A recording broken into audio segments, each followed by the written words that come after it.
Before we're ready. We're live. Will Steih, how are you doing? Good afternoon, Josh. I'm doing great. Doing great. Hey, thank you all for joining us. Obviously, I'm Josh Null with Gulf Coast Financial Advisors. We are coming to you live on LinkedIn, Facebook, and YouTube. Not sure where you're joining us, but thank you for joining us wherever you may be. Will Steih and I are here to announce our brand spanking new podcast, Wealth and Waves, and to give you all just a little quick sneak peek at some of the topics we covered on the first 6 episodes that we officially dropped yesterday. So, Will, what I'm going to do, just briefly introduce myself to some folks that may or may not be familiar with me, and then kick it to you, give a little quick background, and then let's go ahead and pull up the website and talk about a couple of the topics that we have. So, folks, I'm Josh Null. I own independent practice here in downtown Fairhope, Alabama, called Gulf Coast Financial Advisors. And as part of our firm's marketing efforts, we do a lot of our own content creation. Some would call it digital marketing. With that, we do podcasts. We actually now have what I would call a fledgling podcast network with my original podcast, Every Dollar Counts with Josh and Jay. And now this new edition that I'm very excited about with called Wealth and Waves that features the contributions of my co-host, Will Steih. So Will, I'm going to kick it to you. Tell folks a little bit about yourself, and then let's pull up the website. Josh, thanks for the handoff. As Josh noted, my name is Will Steih. I am a financial advisor that makes his home in Franklin, Tennessee, suburb just south of Nashville. Josh and I have connected through our RIA, which is our registered investment advisory firm, Prime Capital Investment Advisors, based out of Kansas City. And I so enjoy working with Josh and having the opportunity to help him build the practice in Fairhope and Baldwin County and surrounding areas, heading all the way over to Destin and west towards New Orleans. It's been an exciting time, and it's exciting to have Wealth and Waves kick off, and really looking forward to seeing where the wave takes us. That's right. Well, very good. Will, I'm going to pull up the website, so bear with me here real quick and make sure that we are seeing it properly. So let's pull this, share. And you should be seeing the Wealth and Waves website. Are we seeing that correctly? We are seeing that. Perfect. All right. So first, let's give a little shout out to Johnny Gwynn of Deep Fried Studios. I was able to assemble the basics with the logo and the point of the show and all that, but it really was Johnny that kind of took the graphics and obviously the production elements to the next level. So Johnny, if you're listening now or listening later, thank you very much for having us have something that looks so visually and appealing and sounds so good to boot. All right, so we'll just lightly touch on episode 1, and so it begins. It's basically the origin show. I like to tease my kids that they always ask me what my favorite Marvel movie is, and I always tell them it's whichever ones has the origin story in it, because that's always my favorite. The sequels, I like knowing what brought something together. How did it originate? And if folks want to know kind of a brief history on the journey that brought Will and I together to start Wealth and Waves, be sure to check out episode 1. Now, for you, Will, episode 2, I'm going to give quite a bit of credit to you because you are really what brought the horsepower for this concept to Gulf Coast Financial Advisors. The episode is titled, "Can a Small Business Owner Create Their Own Pension?" And that is intended to be a little bit of a hook. Everybody's heard of a pension, but not everybody's heard of a concept that small business owners can potentially use called a cash balance plan. So would you mind to give folks just a little preview of what we discussed on episode 2 relating to cash balance plans? Sure thing, Josh. The interesting thing that I think every business owner, skilled professional that's hard at work in their particular profession, hard at work making payroll, hard at work trying to see clients or patients or whatever the case may be. One thing that doesn't ever seem to change is the fact that the government is changing the tax laws, changing the tax code, causing for what you believe to be true to be different this year. And we're in that April 15th week here this week, and this year's it's a different week. People recognize it's actually May 17th is the filing deadline. They gave us an extra month, so to speak.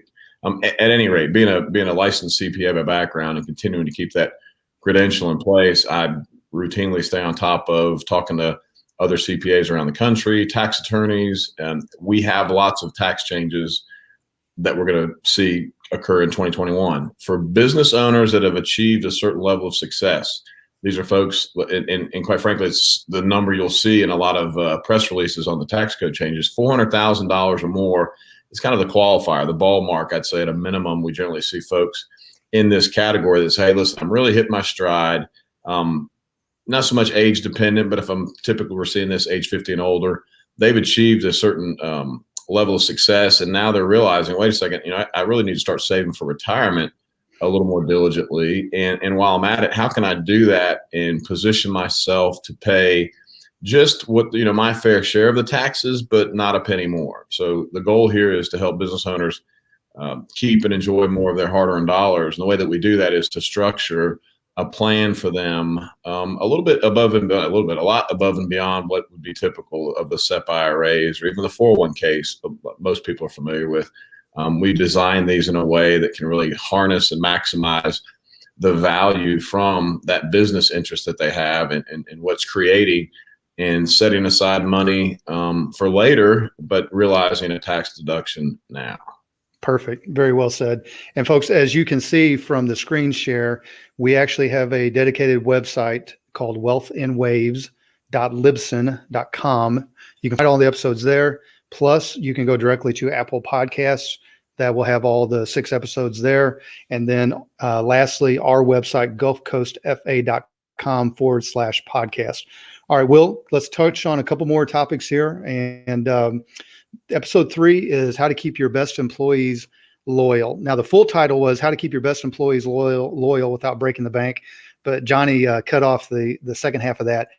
And the point of this episode was to dive into a little bit of a conversation about non-qualified deferred comp, and to kind of compare and contrast that with business owners' experience more often than not of just throwing additional dollars or bonuses at their key producers. Tends to have a little bit of a sugar high effect. It doesn't necessarily have a long-term grip and create that loyalty. So in this episode, you and I dive into non-qualified deferred comp. We also talk a little bit how that is the kissing cousin to key person coverage, and how someone can do something that rewards their key producers and also, hopefully helps them create a little bit of loyalty. And often a lot of times we'll come in, we'll be the carrot to someone's stick if they're needing to put in a non-compete type of agreement. You got any final thoughts on that before I jump to episode 4? Well said, Josh. That's a good summary, because again, it's sort of one of those things where a business owner says, I kind of know it when I see it, when I get the right person and put them in the right seat, and they're really doing a great job for the organization and helping us to either boost revenue or save on expenses. And I really want to keep them. I know Baldwin County's had this experience in other areas around the Southeast of it's hard to find good talent. And then sometimes once you have it, it's hard to keep it as well. So this really speaks to that, solving that puzzle for business owners. Absolutely. All right. Well, episode 4, how to avoid unintended and unwanted business partners. Now, the point of this episode was to dive into buy-sell agreement funding. So anyone that has gone into business, particularly with a business partner or partners, as the business has moved along in time and hopefully gained some success, reality starts setting in that, hey, maybe this thing is not going to necessarily be forever. There's always the threat that one of the partners becomes prematurely disabled or possibly even dies prematurely. Well, what happens to that business interest? So in this particular episode, Will and I talk about how a buy-sell agreement is funded. And what I love to do, I like to steal sayings from Will. So Will, I'll kick it to you with this, is what do you call an unfunded buy-sell agreement? But you put me on the spot, Josh. A promise, an empty promise.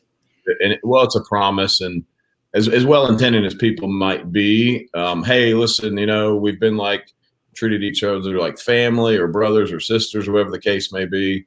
I'll never forget a business owner telling me, I really had a good relationship with my former business partner. I just never I didn't ever envision having their spouse be my business partner. And it really changed the dynamic of how they were able to work through it. And again, speaking of goodwill, there's a lot lost when you have business partners. There can be a lot lost where, hey, that one person, not only they're not here to do the work or to help, or for whatever reason they're incapacitated, it stresses things out in a way that people didn't even imagine how that would impact the business and the other employees and all those things. So yeah, if you don't have a structure in place, and if you're not careful about being diligent about having a funding mechanism to account for the what ifs that inevitably arise in life, you can really put yourself in a position to harm that business. Another great point of this episode, Will, as I'm moving on, is it gives folks the 5 different ways a buy-sell agreement is funded. There's more than one way to skin the cat, so to speak. All right, episode 5, Will, we had the guy with many, many vowels in his last name. We had a guest appearance by Income America's Matthew Wolnowich, which I've been practicing over and over again so I don't butcher it. Matthew is the president of Income America, which is intended to be a fiduciary-based solution for lifetime income needs, kind of an annuity alternative. That's something that can operate in the fiduciary space. You have a longer term relationship with Matthew than I do, but in the short time that I've gotten to know him, especially with his Harvard of the Midwest background at Missouri State, my fellow alma mater, I've grown to really appreciate his approach and the life experience that led him to really being a great advocate for this type of approach for lifetime income. Any thoughts on that before we get to our final episode?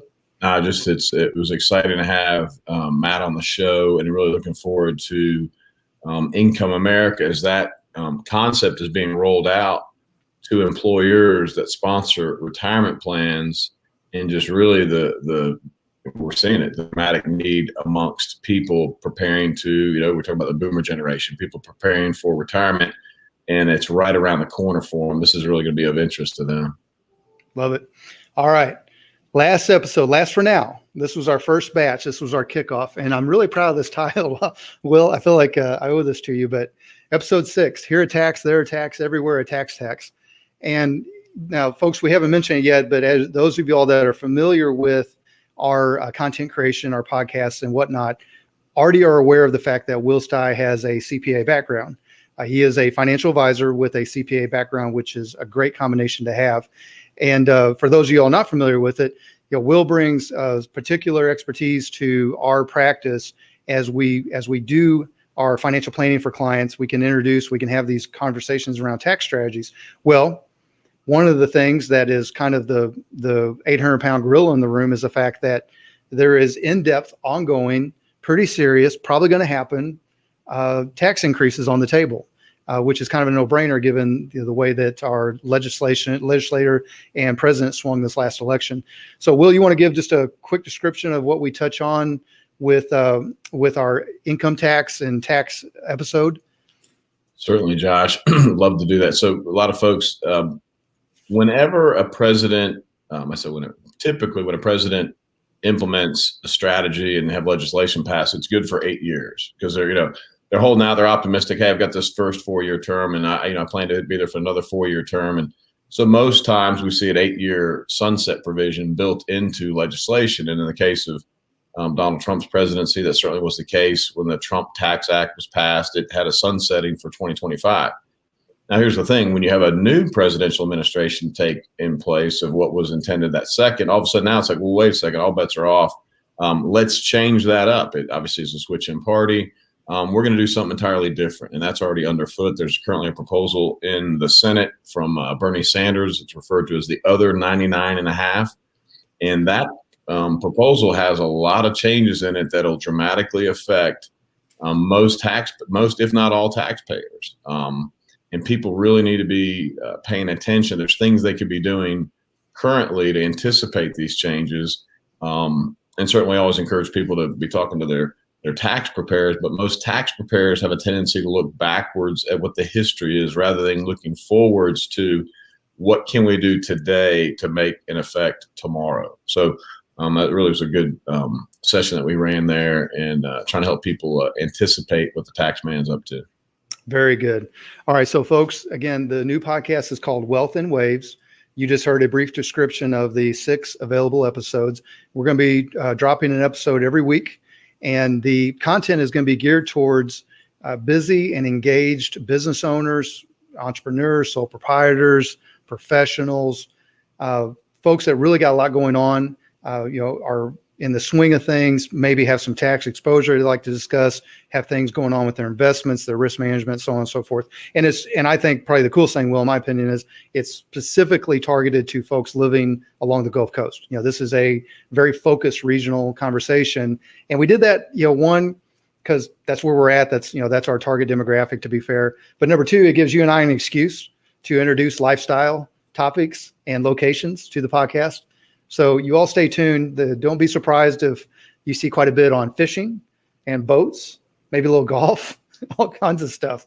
So Will's good addiction would be fishing. Fair enough? Absolutely. Just after this phone call, Josh, I'm going to be making some rounds trying to identify a source for us so that we can have our official Wealth in Waves fishing shirts to be able to get embroidery done on it with the logo and roll from there. Maybe Gulf Coast FA on the one sleeve with Wealth in Waves on the other. I like it. And we welcome sponsors too. I guess I should throw that out. That's right. Well, and the fun thing is, Will, it's baked into the show. There's a gazillion shows out there to tell you how to either build wealth or how to protect wealth, and that's fine. That's two pillars with us. But we're also going to have, we're going to have a little fun discussing folks' spending plans. How do you enjoy that wealth that you work so hard for in a productive way? So I'm very excited about it. I'm going to give you the last word. Let me tell folks how they can find the show again. So Wealth in Waves, we are fully found now on Apple Podcast. Probably will be on Spotify within the next 48 hours. You can find Wealth in Waves podcast website at wealthinwaves.libsyn, libsyn.com, or just keep it simple. Just go to our website, gulfcoastfa.com/podcast. We'll get you all our episodes and some other great content related to that. So we want to invite everybody to join the show. If you do find us on Spotify or Apple, do us a huge favor, rate and review us. It helps other listeners like you find us. And this is all local. This is all about you all. So with that, Will, as always, I'll give you final word and we'll wrap this up. All right. Well, Josh, again, it just occurs to me again, a special word of thanks to Johnny Gwynn at Deep Fried Studios and the time, the effort, the work that went into this. He is both a technician and an artist. Love the color scheme for Wealth in Waves. Really excited. We'll have more information about our addition to the service team and Brenda Pannoni. More of that'll be forthcoming. But really, I want to say my caps off and a thank you to you, Josh, for a lot of energy and effort goes into what is really easy for me to do, which is just, hey, be here at this time, turn your computer on, and off we go. So right. I'm really excited that you continue to have the energy to plug into this with a vigor and really accomplishing what we hope for, which is to get the message out, to communicate with those that are in the Gulf Coast area and to make sure that we're providing them with the information and education that's going to help them make good decisions around their financial life. Absolutely. Well, I'm looking forward to, Will, and thank you for helping making all this happen as well. Folks, thank you for joining on this journey. Make sure you catch Wealth in Waves, and we will see you next time. Have a great day.